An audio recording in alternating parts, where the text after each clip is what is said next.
सबों को जय यीशु, यीशु सहाय, प्रेज द लॉर्ड। प्रार्थना तो परिवार फिर से आप सबों का आज की इस आराधना प्रार्थना में प्रभु यीशु मसीह के जीवित और सामर्थी नाम से हम सभी प्रार्थना तो परिवार के भाई बहन मिलकर हमारी अगुआ प्रभु की दास सिस्टर एस्थर, प्रभु के दास भाई राज, आप सबों का हार्दिक स्वागत करते हैं, हार्दिक अभिनंदन करते हैं। तो आप सभी हमेशा की तरह आज भी बड़े उत्साह के साथ, बड़े विश्वास के साथ अंत तक बने रहें, प्रार्थना में जुड़े रहें, निरंतर प्रार्थना करें। और प्रभु आज के दिन में जो हमें आशीष देना चाहते हैं, जो बातें हमें सिखलाना चाहते हैं, उन हर एक आशीषों को, उन हर एक बातों को आज हम ग्रहण करने वाले हो पाए। तो हम प्रार्थना में आगे बढ़ें। आइए हम सब प्रार्थना में आगे बढ़ेंगे। हे पिता ईश्वर, हम धन्यवाद देते हैं प्रभु आज के इस दिन के लिए कि हे पिता आज के दिन प्रभु हम फिर से आपके निकट आ पाते हैं प्रभु, आपकी संगति कर पाते हैं प्रभु। हम आपको धन्यवाद देते हैं हे पिता ईश्वर। आपकी कृपा दृष्टि निरंतर हमारे जीवन में बनी रहती है पिता। आप हमेशा हमें अपने संरक्षण में, अपने सानिध्य में रखते हैं प्रभु। हम आपको धन्यवाद देते हैं हे पिता ईश्वर। आपकी दृष्टि लगातार हमारी ओर रहती है प्रभु। हे पिता ईश्वर, आप निरंतर हमें देखते रहते हैं प्रभु, निरंतर हमारी रक्षा करते हैं प्रभु, निरंतर हमें सराहते रहते हैं प्रभु। हम आपको धन्यवाद देते हैं हे पिता ईश्वर। इस वक्त हम सारे आपके बच्चे प्रभु आपके निकट आते हैं और हे प्रभु इस वक्त हम तमाम लोग प्रभु, जितने भी लोग इस प्रार्थना सभा में जुड़े हुए एक एक जन प्रभु, हम सब आत्मा में एक होते हैं और अपने तमाम गुनाहों के लिए आपसे क्षमा चाहते हैं हे प्रभु। जहाँ कहीं भी प्रभु हमने अपने सोच से, विचार से, आचरण से, कर्म से, व्यवहार से, बोली से, जिस भी रीति से प्रभु हमने आपकी आत्मा को शोकित किया है, तो उन तमाम बातों के लिए इस वक्त हम आपसे क्षमा चाहते हैं। और हे पिता इस वक्त हम फिर से आपकी आत्मा की मांग करते हैं कि हे प्रभु जिस आत्मा को आपने हम सबको दिया है प्रभु, उस आत्मा को हमारे अंदर क्रियाशील करना प्रभु, ताकि आपका आत्मा हमें अगुवाई करे प्रभु, हमारी अगुवाई करे प्रभु हर छोटे छोटे क्षणों में, हर छोटी छोटी बातों में, और हम निरंतर आपकी उपस्थिति को महसूस करें प्रभु, और हम आपके पीछे पीछे पूरी ईमानदारी से चल सके पिता। हे पिता ईश्वर, हम धन्यवाद देते हैं प्रभु कि आपने हम सब को चुना है प्रभु अपनी महिमा के लिए। तो हे पिता इस वक्त हम फिर से आपको पुकारते हैं प्रभु कि हमारे बीच में आइए प्रभु, हम सब को अपने नियंत्रण में लीजिए प्रभु। कि हे पिता इस वक्त हमारी आत्मा आपका गुणगान करे प्रभु, हमारी आत्मा आपकी तारीफ करे प्रभु, हमारी आत्मा आपको ढूंढे प्रभु। हे पिता ईश्वर, हम धन्यवाद देते हैं प्रभु कि जब जब हम आपके निकट आए प्रभु, आप भी हमारे पास आए प्रभु। आपने हमारी प्रार्थनाओं को सुना प्रभु, आपने हमें तमाम आशीषों से नवाजा प्रभु। उन तमाम आशीषों के लिए इस वक्त हम आपको धन्यवाद देते हैं हे पिता ईश्वर। आज जितने भी लोग प्रभु, जितने भी लोग इस प्रार्थना सभा में जुड़े हैं प्रभु, हमें से एक एक जन प्रभु, आज हम जिन भी प्रार्थनाओं को लेकर आपके निकट आए हैं प्रभु, आपने हमारी तमाम प्रार्थनाओं को सुना है प्रभु और हमारे विश्वास को और उन्नत किया है पिता। हम आपको धन्यवाद देते हैं पिता ईश्वर। इस वक्त हम फिर से इस प्रार्थना सभा को आपके हाथों में समर्पित करते हैं। इस प्रार्थना सभा में जुड़े एक एक लोगों को आपके हाथों में समर्पित करते हैं, इस जगह को आपके हाथों में समर्पित करते हैं। जो भी आराधक होंगे, जो भी वक्ता होंगे प्रभु, एक एक जन को आपके हाथों में समर्पित करते हैं प्रभु। यहाँ की लाइट को, यहाँ की व्यवस्था को, हर एक चीज़ को आपके हाथों में समर्पित करते हुए प्रभु, इन तमाम प्रार्थनाओं को पिता हम आपके बेटे उद्धारकर्ता यीशु मसीह के नाम से मांग लेते हैं। दया से सुनिए और स्वर्ग के राज्य में ग्रहण कीजिए। आमीन। यह समय है समर्पण का। इस घड़ी आप जहां कहीं भी हैं, अपने आप को समर्पित करें उस ईश्वर को। आज प्रभु हमसे कह रहे हैं कि सब कुछ मुझे समर्पित कर दो। इस घड़ी जितने भी इस आराधना भवन में हैं, जितने भी हमारे संग ऑनलाइन यूट्यूब में जुड़े हैं, आराधना में जुड़े हैं, इस गीत को हम अपनी प्रार्थना बना लें। आइए हम प्रभु की महिमा के लिए इस गीत को गाते हैं।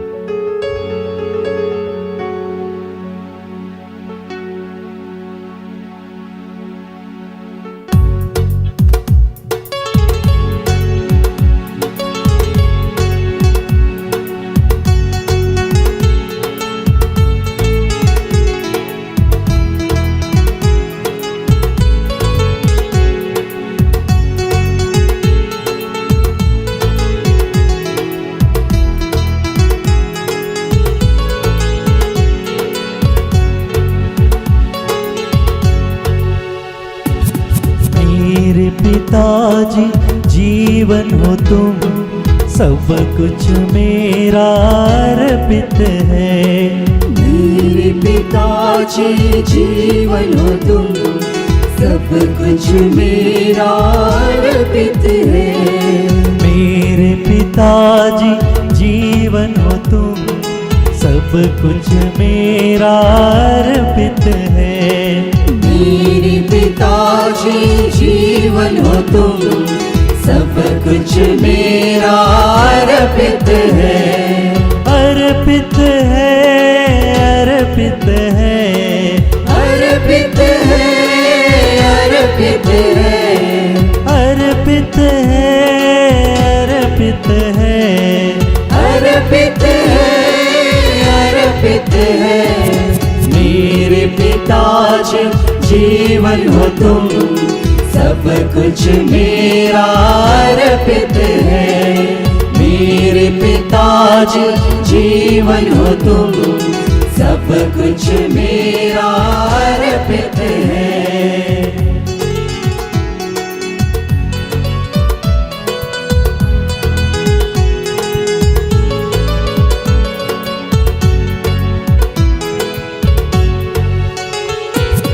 मेरे पिताजी सत्य हो तुम, सब कुछ मेरा अर्पित है। मेरे पिताजी सत्य हो तुम, सब कुछ मेरा अर्पित है। मेरे पिताजी सत्य हो तुम, सब कुछ मेरा अर्पित है। मेरे पिताजी सत्य हो तुम, सब कुछ मेरा अर्पित है। अर्पित है, अर्पित है, अर्पित है, अर्पित है, अर्पित है, अर्पित है, अर्पित है, अर्पित है। मेरे पिताजी सत्य हो तुम, सब कुछ मेरा अर्पित है। मेरे पिताजी सत्य हो तुम, सब कुछ मेरा अर्पित है। मेरे पिताजी जीवन हो तुम, सब कुछ मेरा अर्पित है। मेरे पिताजी जीवन हो तुम, सब कुछ मेरा अर्पित है। मेरे पिताजी प्रेम हो तुम, सब कुछ मेरा अर्पित है। मेरे पिताजी प्रेम हो तुम, सब कुछ मेरा अर्पित है। मेरे पिताजी ज्योति हो तुम, सब कुछ मेरा अर्पित है। मेरे पिताजी ज्योति हो तुम, सब कुछ मेरा अर्पित है। मेरे पिताजी सत्य हो तुम, सब कुछ मेरा अर्पित है। मेरे पिताजी सत्य हो तुम, सब कुछ मेरा अर्पित है। सब कुछ मेरा अर्पित है। सब कुछ मेरा अर्पित है। सब कुछ मेरा अर्पित है। सब कुछ मेरा अर्पित है।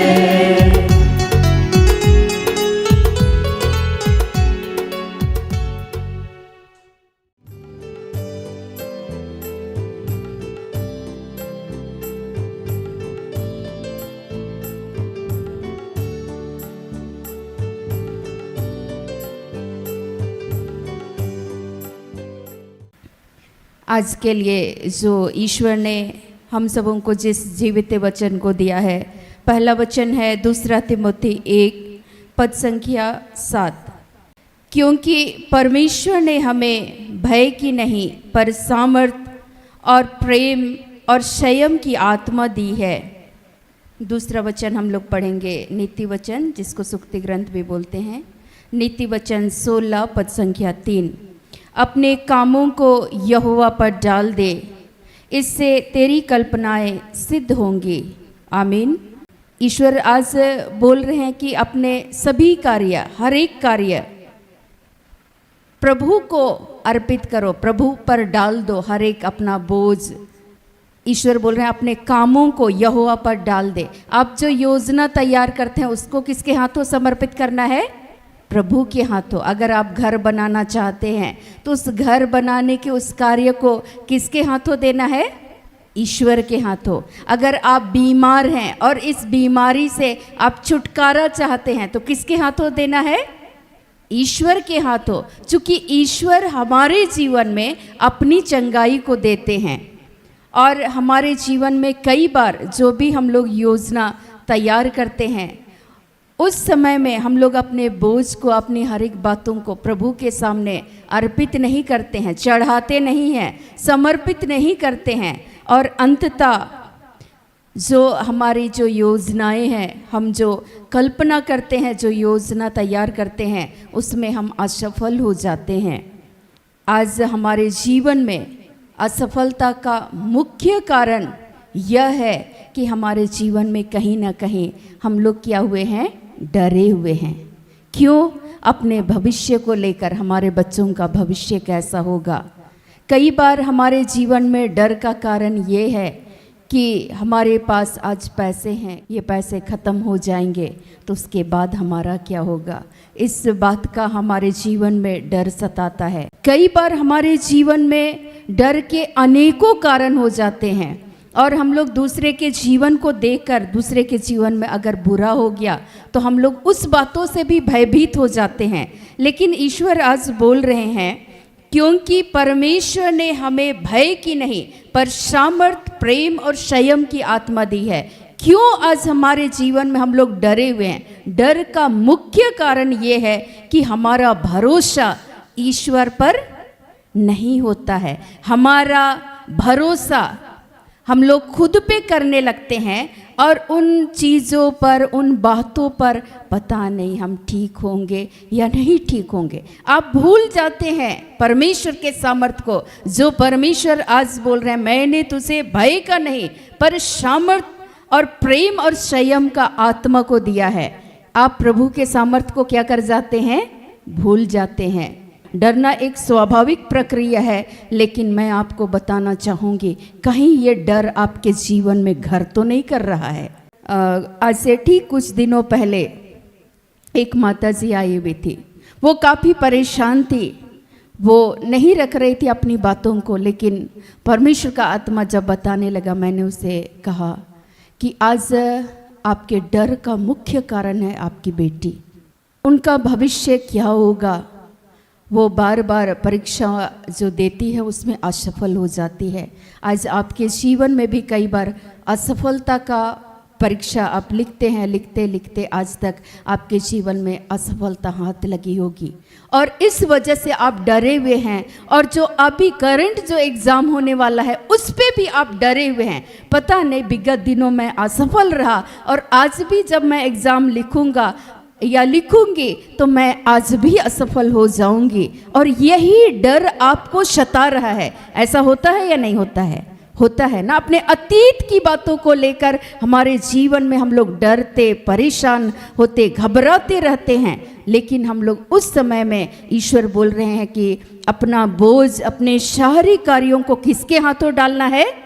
ईश्वर के हाथों। जिस दिन आप डालिएगा उस दिन शैतान आपके मन में डर को उत्पन्न करेगा, जरूर करना चाहेगा, लेकिन उस डर पर आप विजय को प्राप्त करेंगे।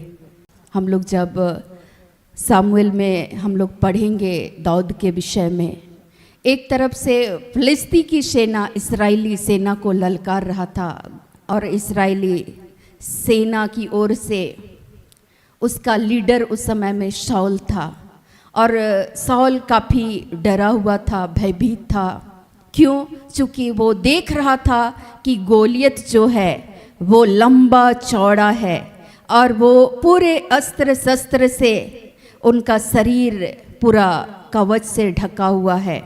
और हमारी सेना के पास इतने हथियार नहीं है कि हम लोग उससे लड़ सके, और वो शक्तिशाली है। लेकिन ठीक उसी पल में साउल के साथ दाऊद के बड़े भाई लोग भी रहते हैं, और वो लोग उस सेना में वे लोग काम करते हैं, सहयोगी के तौर पर काम करते हैं साउल के साथ में।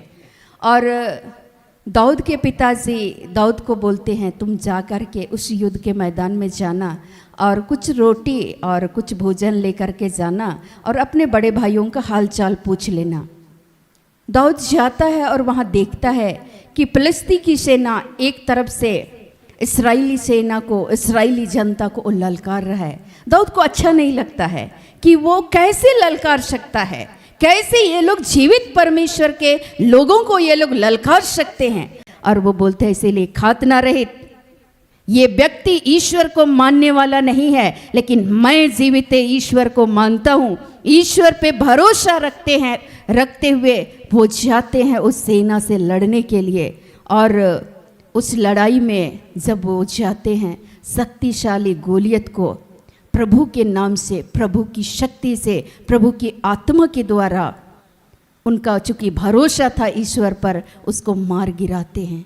आज क्या हम लोग इस यकीन के साथ, इस भरोसे के साथ क्या हम लोग आगे बढ़ते हैं? अब तक के जीवन में हो सकता है मेरे जीवन में मैं असफल रही, लेकिन अब मैं विश्वास करती हूँ, मैं क्यों डरूं, क्योंकि परमेश्वर मेरी ओर से है और वो मेरी सहायता करेंगे। और दाऊद इस बातों को जानते थे। जब आप भजन संहिता 56 में, स्तोत्र 56 को जब आप पढ़ेंगे, वहाँ बहुत सुंदर लिखा हुआ है 11 पद में, मैंने परमेश्वर पर भरोसा रखा, मैं न डरूंगा, मनुष्य मेरा क्या कर सकता। उनका भरोसा ईश्वर पे था और इसलिए वो डरा नहीं। लेकिन आज हमारे जीवन में डरने का मुख्य कारण ये है कि हमारा भरोसा ईश्वर पे नहीं है। हमारे जीवन में जब हम लोग किसी काम को करने के लिए जाते हैं, हम लोग का भरोसा ईश्वर पे होता है? बहुत कम। हमारा भरोसा किस पे होता है? खुद पे। आपको खुद पे भरोसा नहीं करना है। जब आप भरोसा ईश्वर पे करेंगे तो आपके परीक्षाओं में परमेश्वर आपको विजय दिलाएंगे। और शैतान जब आपके मन में डर को उत्पन्न करता है तो आप उसको डराइए ईश्वर के वचन को कहकर। दाऊद ईश्वर पर भरोसा करते थे, इसीलिए बोल रहे थे, मैं भरोसा रखता हूं ईश्वर पर, मनुष्य मेरा क्या कर सकता। जब आपके पढ़ाई में आपको डर सताता है, उस डर की बातों को अधिकार के साथ, किसके नाम से, किसके सामर्थ्य से, प्रभु पर भरोसा करते हुए ईश्वर के आत्मा के द्वारा आपको कहना होगा, हे आलस्य की आत्मा, मैं तुम्हें यीशु के नाम से आदेश देता हूं। आप दीजिएगा, वो आलस्य आपके अंदर से भागेगा या नहीं भागेगा? भागेगा ना। जो आपको कमजोर बना करके रखता है कि अरे निर्बुद्धि, आप कहेंगे कि नहीं मैं निर्बुद्धि हूं, लेकिन ईश्वर किसको चुनते हैं?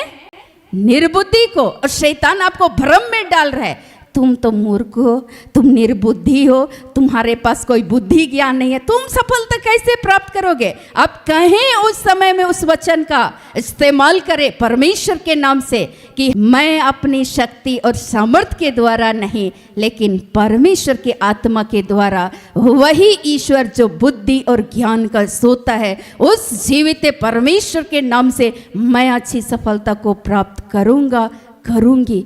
आपका भरोसा क्यों नहीं होता है? आज हम परमेश्वर का धन्यवाद करते हैं।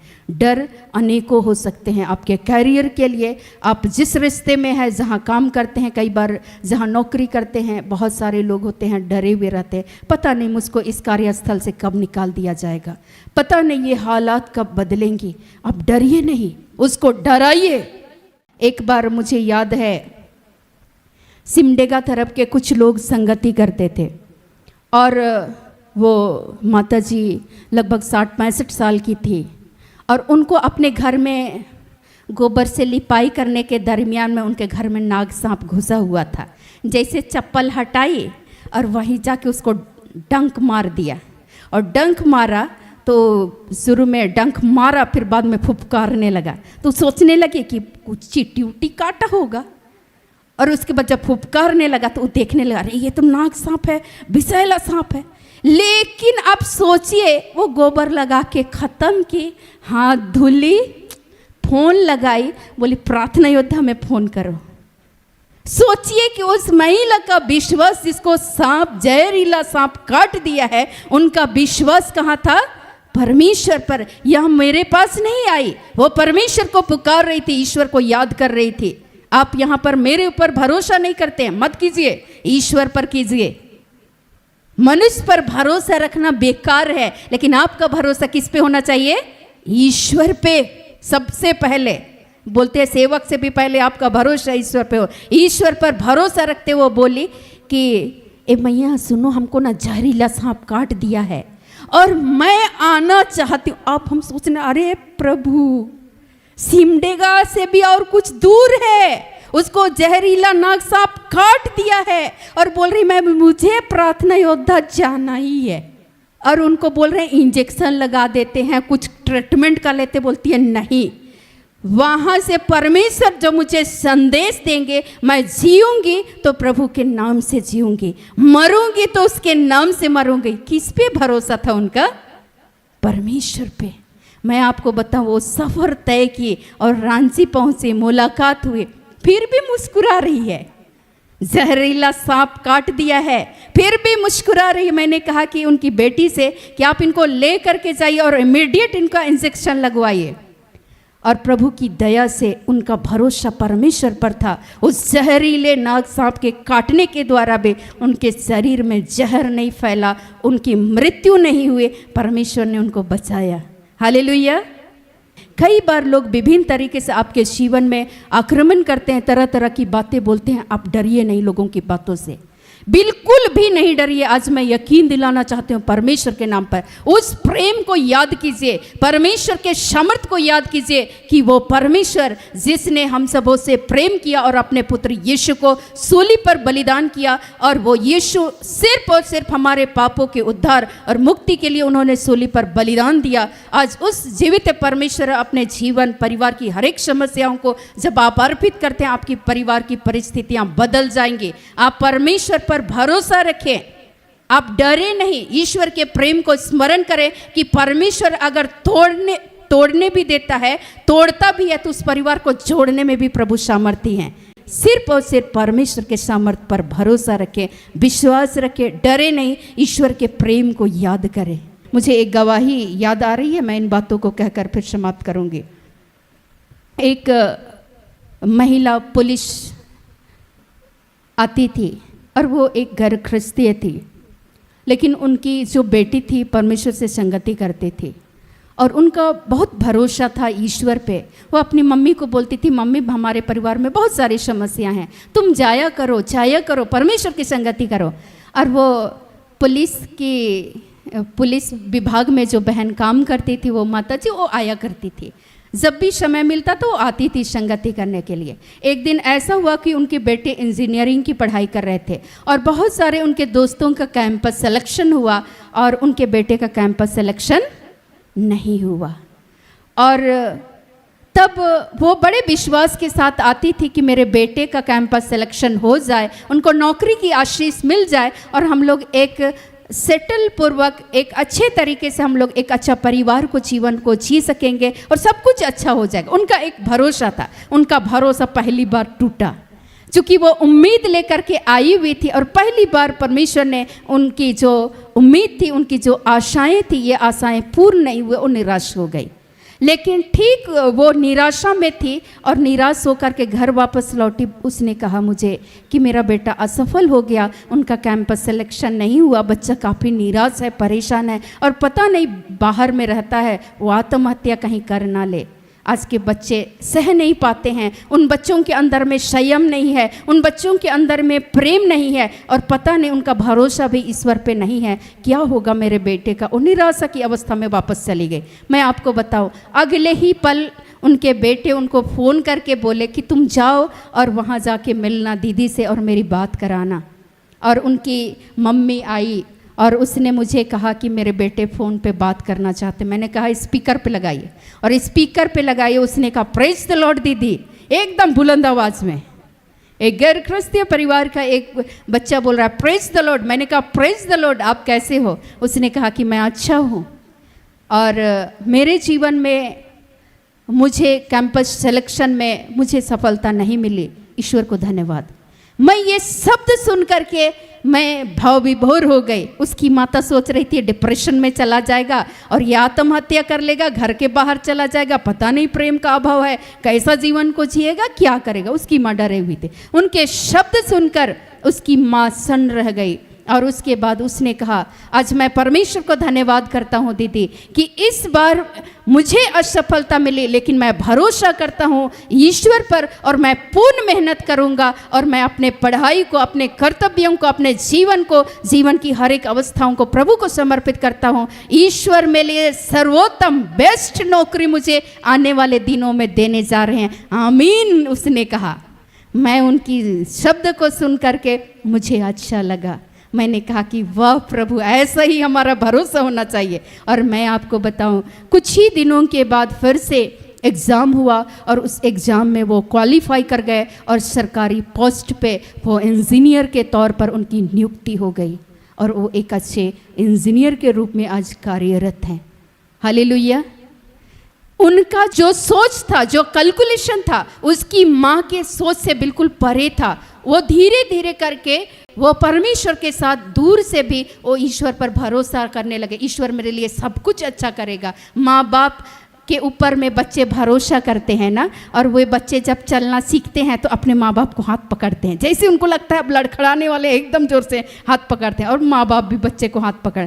क्यों? चूँकि बच्चे का भरोसा है कि अब हम थामेंगे या मेरे माँ बाप मुझे थाम लेंगे तो मैं गिरूंगा नहीं, लेकिन मैं उठूंगा और मैं चलूंगा। उनका भरोसा होता है या नहीं होता है? और स्वयं उनके आगे, हम सब के जीवन के आगे परमेश्वर चलते हैं। ईश्वर बोलते हैं मैं तेरे आगे आगे चलूंगा। यदि तुझे जल में होकर जाना पड़े तो भी जल तुझे डुबा ना सकेगी। यदि तू आग में होकर चले तो उसकी लौ तुझे जला ना सके। चाहे परिस्थितियाँ जितनी भी बुरी हो, आपको डरा नहीं सकती, आपको परेशान नहीं कर सकती, लेकिन परमेश्वर की आत्मा के द्वारा आपके जीवन को परमेश्वर संचालित करेंगे, आशीषित करेंगे। वचन समझ में आया?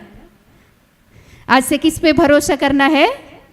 ईश्वर पे। और अंत तक एकदम धीरज धर के रखना है। परमेश्वर आपके जीवन के लिए अच्छा ही करेगा, ये सोचना है, भला ही करेगा। क्यों? चूंकि उसके सामर्थ पर आप भरोसा करते हैं। उस ईश्वर आपसे प्रेम करते हैं। ईश्वर बोलते हैं मैं अनंत काल से तुमसे प्रेम करते आया हूं और मैं जीवन भर तुम्हारा, इर्मिया 32:40 को जब आप पढ़िएगा, 41 को, मैं तुम्हारा भला करना कभी नहीं छोड़ूंगा। वो परमेश्वर जो भलाई के श्रोता हैं, सारी भलाई के कार्य को आपके जीवन में पूरा करते हुए चलेंगे। उस प्रेम को अनुभव करें और एक संयमित जीवन को जिए, असंयमी नहीं बने। अगर हम लोग ऐसा करते हैं तो हम लोग एक अविश्वास की नहीं जीते हैं। विश्वास करें, परमेश्वर पर भरोसा रखें, सब कुछ अच्छा हो जाएगा। हालेलुया। आइए आज के हर एक वचनों से प्रभु यीशु मसीह हम सबों को बहुत आयत की आशीष, अनुग्रह और कृपा प्रदान करे। आमीन।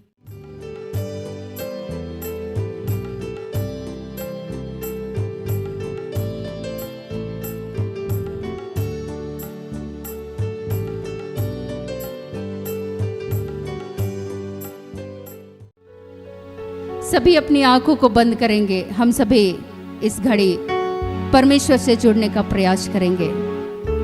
हे जीवित, अनुग्रहकारी, सर्वशक्तिमान, प्रेमी पिता, प्यारे प्रभु, फिर से हम सभी आत्मा में एक होकर आपके निकट आते हैं। प्यारे पिता, आपकी अनुग्रह है कि अब तक के जीवन में आपने अपनी सुरक्षा को प्रदान किया।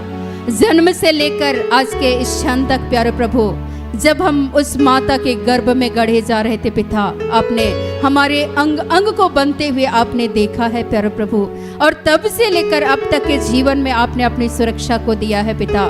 बहुत सारे अनेकों चिन्ह और चमत्कार के कार्यों को आपने किया है। आपकी अनुग्रह के तहत हमारी सांसें चल रही है पिता। आज हम आपका धन्यवाद करते हैं, धन्यवाद करते हैं दयालु परमेश्वर पिता। हम कई बार आपके सामर्थ को भूल जाते हैं, कई बार हम आपके प्रेम को महसूस नहीं कर पाते और हम डर जाते हैं, हम परेशान हो जाते हैं अपने हालात, अपने परिस्थितियों को देखकर। किंतु आज परमेश्वर ये वायदा कर रहे हैं, अपने सभी कार्य, सभी योजनाएं, सारे कार्य को प्रभु के हाथ में डालें। हाँ पिता, आज हम अपने एक एक बातों को, परिवार की सारी अवस्थाओं को, पढ़ाई के सारे कार्यों को हम प्रभु के हाथों अर्पित कर सके, परिवार के बच्चों को अर्पित करें। आज इस घड़ी अपने परिवार, अपने रिश्तों को अर्पित करें प्रभु के सामने। वो परमेश्वर आपके जीवन को सफल करने जा रहे हैं। आइए इस घड़ी हम परमेश्वर की महिमा करते हुए उसके आदर में हम भजन के गीतों को हम सभी गाएंगे। यहोवा रे सब कुछ संभालेगा, यीशु तेरा नाम मेरा शरण स्थान, तेरी मैं स्तुति करूंगा।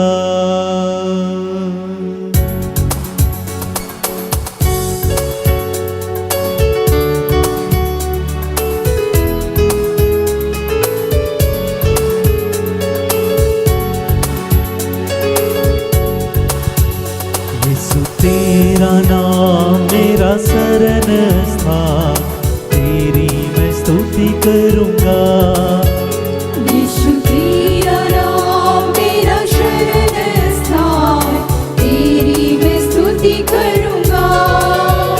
यीशु तेरा नाम मेरा शरण स्थान, तेरी मैं स्तुति करूंगा। यीशु तेरा नाम मेरा शरण स्थान, तेरी मैं स्तुति करूंगा। स्तुति करूंगा, तेरी स्तुति करूंगा। स्तुति करूंगा, तेरी स्तुति करूंगा। यीशु तेरा नाम मेरा शरण स्थान, तेरी मैं स्तुति करूंगा। यीशु तेरा नाम मेरा शरण स्थान, तेरी मैं स्तुति करूंगा।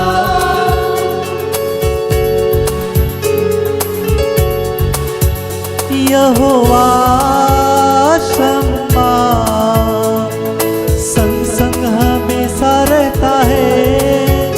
यहोवा शम्मा संग संग हमेशा रहता है। घबराएंगे नहीं, घबराएंगे, घबराएंगे नहीं, घबराएंगे। यीशु तेरा नाम मेरा शरण स्थान, तेरी मैं स्तुति करूंगा। यीशु तेरा नाम मेरा शरण स्थान, तेरी मैं स्तुति करूंगा। तेरी मैं स्तुति करूंगा। तेरी मैं स्तुति करूंगा। हे जीवित सामर्थ्य प्रेमी पिता, प्यारे प्रभु, फिर से पिता इस घड़ी हम सभी आत्मा में एक होकर आपके निकट आते हैं पिता। आज हम प्यारे प्रभु, हम सभी आत्मा में एक होकर तुझसे प्रार्थना करते हैं पिता। आज कितने ही युवा भाई बहने हैं पिता, आज सचमुच में प्यारे प्रभु, जिनका लंबे समय से नौकरी नहीं हो पा रहा है पिता, वे आज डरे हुए हैं प्यारे प्रभु। आज हम तुझसे प्रार्थना करते हैं यीशु के नाम से। आपने कहा है कि यहोवा तुझे लगातार लिए चलेगा, अकाल के समय तुझे तृप्त करेगा, तेरी हड्डियों को हरी भरी करेगा और तू सींची हुई बारी और ऐसे सोते के समान होगा जिसका जल कभी नहीं सूखता। हाँ पिता, अपने बच्चों के जीवन को उन्नत और समृद्ध करने के लिए, उनके जीवन को सफल बनाने के लिए धन्यवाद करते हैं। हम धन्यवाद करते हैं पिता, अपने जीवन की इस अवस्थाओं में वे डरे नहीं, भयभीत ना हो, बल्कि पिता यीशु के नाम से तेरे ऊपर भरोसा करते हुए आपके सामर्थ्य को अपने जीवन में अनुभव करते हुए इस जीवन के दिनों का ये आनंद उठा सके प्यारे प्रभु। हम धन्यवाद करते हैं पिता, इस घड़ी जितने भी रोगी हैं प्यारे प्रभु, जो रोग सैया में पड़े हुए हैं पिता, दीर्घकालीन रोग की वजह से वे थक चुके हैं पिता, वे डरे हुए हैं अपने भविष्य को लेकर, मृत्यु का भय उन्हें सता रहा है पिता। आज यीशु मसीह के नाम से जैसे आपने मृत्यु जैसे शैतान पर आपने जय को प्राप्त किया, ऐसी हर एक डरावनी बातों को आज के दिन में यीशु के नाम से पिता, जिस भी बातों को लेकर आपके बच्चे भयभीत हैं, जिनका लंबे समय से काफी उम्र होने की वजह से जिनका शादी नहीं हो रहा है पिता, वे भयभीत हैं कि पता नहीं हमारा शादी होगा या नहीं होगा। पिता आज हम ऐसे आपके बेटे बेटियों को आपके पवित्र हाथों समर्पित करते हैं पिता। जैसे आपने आदम के लिए हेवा का निर्माण किया, आपने कहा है हर बात के लिए उपयुक्त समय होता है पिता। समय की परिपूर्णता पे अपने बच्चों के लिए अच्छे जीवन साथी का प्रबंध करने के लिए हम धन्यवाद करते हैं। उनके जीवन से इस तरह की भय की बातों को यीशु के नाम से दूर करते हैं पिता। धन्यवाद करते हैं प्रेमी पिता, इस युवा अवस्था में आने वाले हर तरह के अट्रैक्शन से, व्यभिचार से, बुरी बातों से, उस लालसा से, उस अभिलाषा से तू बचाना पिता। समय की परिपूर्णता पर प्यारे प्रभु अपने बच्चों के जीवन को तू सरल और सीधा बना कि वे सीधे मार्ग पे, खरे मार्गों पे आपके जीवित वचन के अनुसार ईश्वरीय भय को मानते हुए जीवन को जी सके, ऐसी अनुग्रह को देने के लिए धन्यवाद करते हैं पिता। ये जहाँ भी जाते हैं इनके संग होकर के तू चलना, हर घड़ी ये अपनी निगाहें तेरी ओर लगा सके पिता, और इनके जीवन को आशीषित, उन्नत और समृद्ध करने के लिए फिर से हम धन्यवाद करते हैं। धन्यवाद करते हुए पिता आज के दिन को, एक एक वचनों को, एक एक हमारी आराधना प्रार्थना में आपने अपने उपस्थिति को दिया, अपनी संगति करने का मौका को दिया पिता। जीवन के हर वक्त पिता हम सबों के जीवन के द्वारा, सांसों के द्वारा सिर्फ और सिर्फ आपके नाम को महिमा मिले पिता। आपके बच्चे जहाँ भी जाएं, उठे बैठे, हंसे बोले, एक दूसरे के साथ मिले, तेरी उपस्थिति लोगों के जीवन में अनुभव कर सके, ये दूसरों के लिए प्रेरणा का स्रोत बने पिता। आज यीशु के नाम से पिता आज हम धन्यवाद करते हैं। धन्यवाद करते हुए पिता परमेश्वर इस घड़ी जितनी भी दुर्बलताएं हैं, जितनी भी कमजोरियां हैं, कमी और खामियां हैं पिता, आज हम हर एक बातों को आपके हाथों देते हैं। जहां कहीं हम दुर्बल होते हैं पिता, आपका सामर्थ हमारे जीवन में प्रकट होता है। जिंदगी के हर एक क्षणों में पिता तू गले लगाना, अपने कांधे पर बिठाना पिता। जिस तरीके से माता पिता अपने बच्चे का हाथ थामते हैं, उन्हें कांधे पर बैठाते हैं पर प्रभु, उसी रीति से तू अपने कांधे पर बैठाना पिता, तू चलाना, जीवन के हर मोड़ पे अगुवाई करने के लिए धन्यवाद करते हैं। धन्यवाद करते हुए पिता इस घड़ी तेरे आत्मा के फलों दानों से हर एक के जीवन को परिपूर्ण करना। आज के संपूर्ण दिन में प्यारे प्रभु पूरे विश्व में जितने भी अगुए हैं, कलीसिया के अधिकारीगण हैं, स्वतंत्र रूप से कार्य करते सबों के जीवन को आशीषित करना पिता। और जिस कार्य के लिए आपने नियुक्त किया है, हम सभी पूर्ण ईमानदारी के साथ हर एक कार्यों को कर सके। जितने जीवन यापन के लिए विभिन्न क्षेत्रों में कार्यरत हैं, उनके जीवन और परिवार की तो सुरक्षा करना। जिनकी जो भी आवश्यकता है पिता, इसी घड़ी यीशु के नाम से पिता, पुत्र, पवित्र आत्मा के नाम से उनके जीवन को पिता आपने आशीषित कर दिया है। आज धन्यवाद करते हुए इस घड़ी सारी महिमा आपको देते हुए इस प्रार्थना को प्रभु यीशु मसीह के नाम से मांगते हैं। दया से सुनिए और ग्रहण कीजिए। आमीन।